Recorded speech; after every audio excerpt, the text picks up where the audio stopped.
Show them who's the boss, and Red will agree that we're all here to celebrate the best plays. Superman Marcel is in the house, so you won't have to wrestle with what to watch. And make that final push to the wall. Sports Night is next. Hello, everyone. Welcome to Sportsnight. I'm Joe Young. And I'm Howie Shapiro. We're almost out of season. It's getting down, right there. Down to the end. The boys Yes. basketball team, the only winter sport remaining in action at Coon Rapids High School, but a couple of state tournament appearances this past week. A lot to talk about. We do.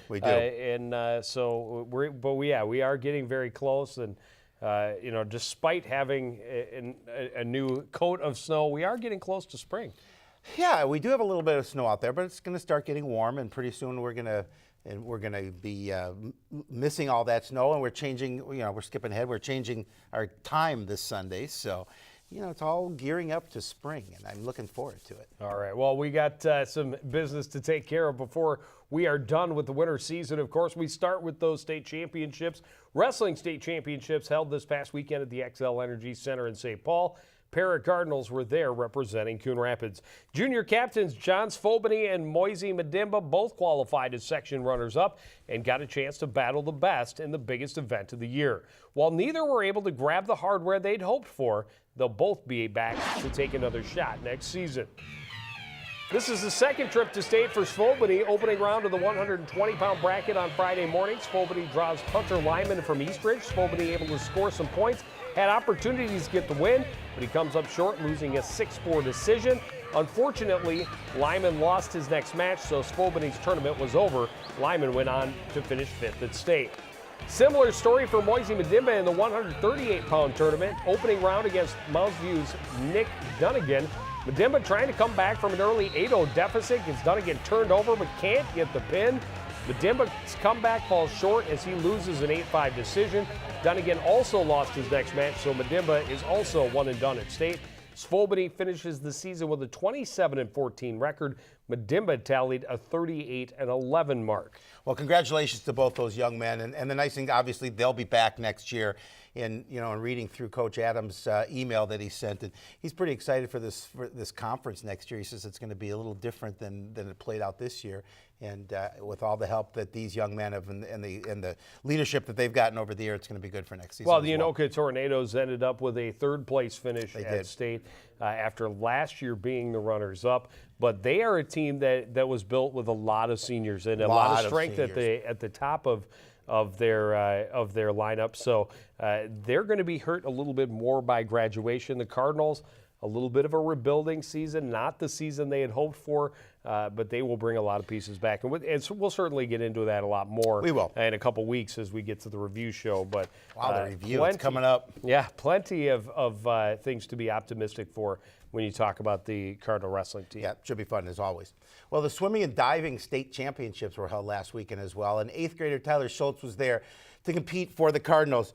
Schultz had completely rewritten the middle school record books this year, but it was all building up to this. He won both of his individual events at sections and became the only 8th grader to qualify as an individual to go to the state meet. The Aquatic Center at the University of Minnesota, a great venue for the biggest meet of the year. Coach Doug Donaldson giving Schultz some last-minute tips and encouragement. Up first, Schultz swimming in the 200 freestyle. He had a nice race. A little off his pace from sections, finishing in a time of 1:49.92. Not be enough to advance to the final. He finishes 24th. His other event, long-distance swim, the 500 free. Schultz able to finish under 5 minutes at sections, not quite that fast this time, and still wouldn't have been enough. He finishes 30th in a time of 5:02.89, had to be a sub 4:45 to advance. Still a great finish for a very young competitor. Says great things about the potential of the pool for the Cardinals for the future. Yeah, I would have to look to be certain, but it's only like 2 or 3 seniors in the lineup. Yes. And of course, you had Marcus Carrasco, the exchange student that came and helped out and added some depth to the team. But so much youth in that program that has so much potential. It should be fun. In the 200 free, there was actually a new state record set in the finals. It's a great opportunity, though, for Schultz to go there and see the guys that have been working through throughout high school to get to where they are and see what it takes to be a state champion. And, he knows that he's just an 8th grader. He's Right. got a lot of years ahead of him to continue to have those opportunities, and just a great experience for him to be a part of that meet. Yeah, and I think with the success that he had as well as some other of his teammates, my prediction is I think they're going to get more numbers next year, and I think that number will balloon from where it is this year, which was good as well. Well, I was going to say they were at like 36 this year, so we'll see come next fall. Mark that in your. We're going to have to mark that down somewhere. See if Howie's prediction Put it in your farmer's almanac. comes true. Well, the girls basketball team finished the regular season with a 13-13 record, earning themselves a 4th seed for the section playoffs and a home game to start the postseason. Their quarterfinal matchup would bring Andover back to the Fieldhouse. Cardinals beat the Huskies by 22 points earlier in the year, but just slipped past them 49-46 a week earlier. So these two conference rivals would face off for a 3rd time with the season on the line. Coon Rapids came in looking for a fast start. That's exactly what they got. Caitlin Ackerman hits a long baseline jumper to start the scoring. Ackerman finished with 11 points in the game. Courtney Ackerman driving, then dishing to a wide-open Brooklyn Dixon. She hits the 3, and the Cardinals score the first 11 points of the game. Huskies charge back behind the hot shooting of sophomore Sydney White. She hit 3 3-pointers to help Andover cut the lead back to just 1 midway through the first half. Cardinals respond with a streak of their own. Dixon to Caitlin Ackerman on the right wing. Hits another long jumper plus the foul. That put the Cardinals up by 11. Andover able to answer again, though. White hits her 4th 3-pointer, this one from way outside, and it's back to a 5-point deficit at halftime. Coon Rapids comes out quickly in the second half, builds the lead back. Ellie Carver getting the bucket and the foul down low. Cardinals lead grows as large as 16.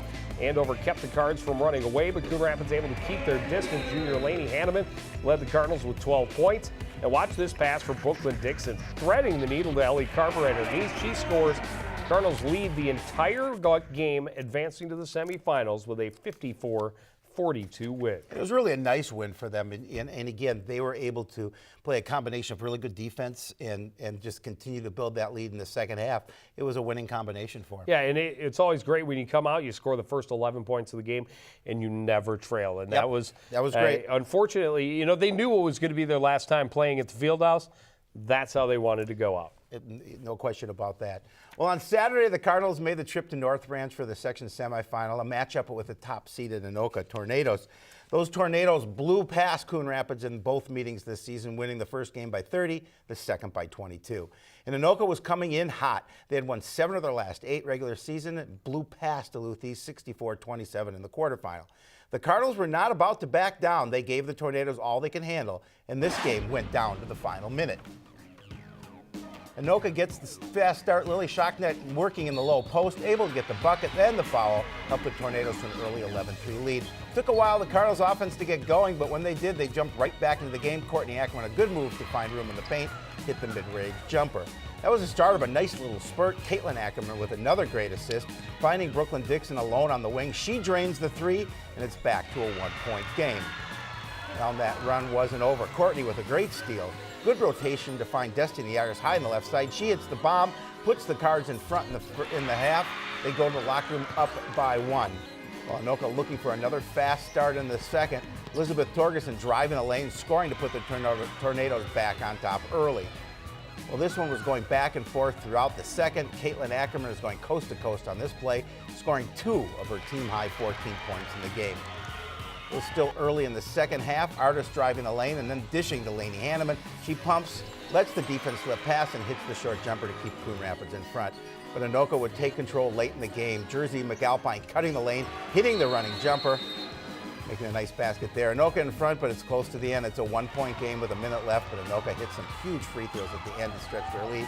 Cardinals with the last chance of the comeback. Dixon's 3-pointer is off the mark. You're going to see Shockneck gets the rebound, holds on for the win. And unfortunately for Coon Rapids, the Cardinal season ends with a 40-36 loss. Yeah, you never want the season to end. You want to.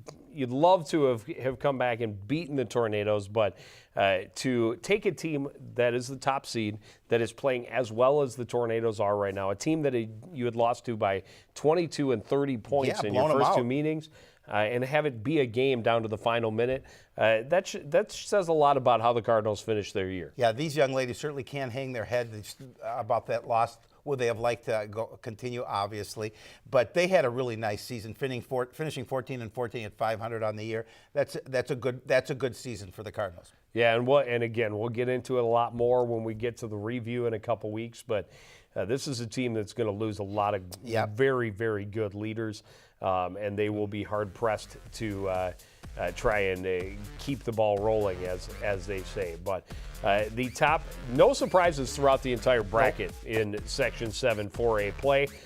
Coon Rapids, beat Andover, the 4 over the 5. Anoka slips past them to get to the title game. Forest Lake, a tight one against St. Francis, but the 2 seed beats the 3 there. So the top 2 seeds will meet for a trip to state coming up. Actually, that's happening Tuesday night tonight as we're doing the show. Correct.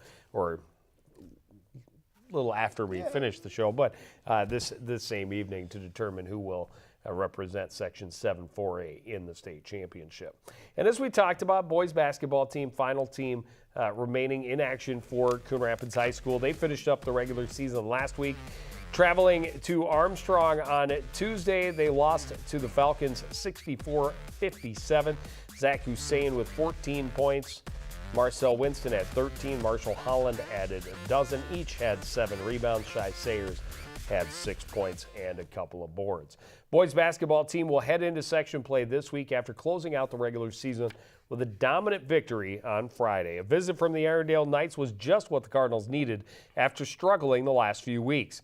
Coon Rapids was just 3-9 in their previous 12 games heading into the finale, but they knew that if they played their game, the Knights would not stand a chance.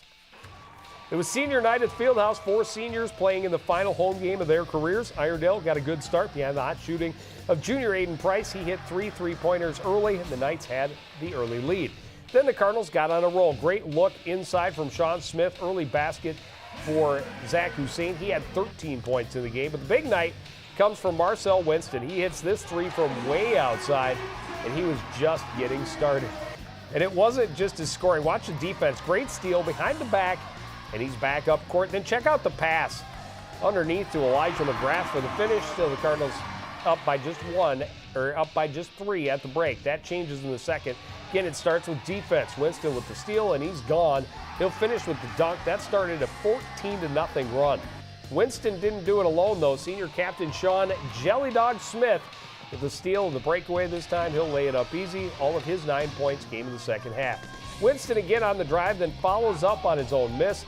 Super night for Marcel. He finishes with 27 points, 10 boards, and 4 steals. Cardinals blow it open at the end, winning easily 78-54. Yeah, and that's... I thought he had more than 4 steals, but... Well, unofficially? That was the official number. Oh, that was the official number. Okay. That's the way they wanted this season to end, the regular season to end for the Cardinal basketball team. They wanted to, it was a little disappointing, that loss. They felt the Armstrong disappointing. They fell behind, and they really couldn't catch up. But well, the last few weeks, really, I mean, it's been the same way. Only 3 wins in their last dozen games. Right. It's not how they wanted to go from the end of January throughout February. But not only did they want to get the win, Joe, they wanted to control that game, because I think they wanted to get that feeling going back into the game coming up tomorrow night, or which will be Wednesday night against Andover. That should be an interesting one. The team split the season series. That's why they are the number 4 and 5 seed. Coon Rapids beat the Huskies in the first meeting by 11 points at the Fieldhouse. Andover winning the last meeting by 15 at their place. This time it's at Andover. 7 o'clock on Wednesday night. We can't show it to you live. We will have the replay here for you at midnight on Wednesday. And that's going to do it for our winter coverage, unfortunately. And look at that. Baseball on the schedule. Baseball's been good to me. In early April. But that's going to do it for this edition of Sports Night. I want to thank everybody out there for joining us and continuing to support everything we do here at CTN, from the entire crew, including Howie Shapiro. I'm the other guy, Joe Young, saying good night.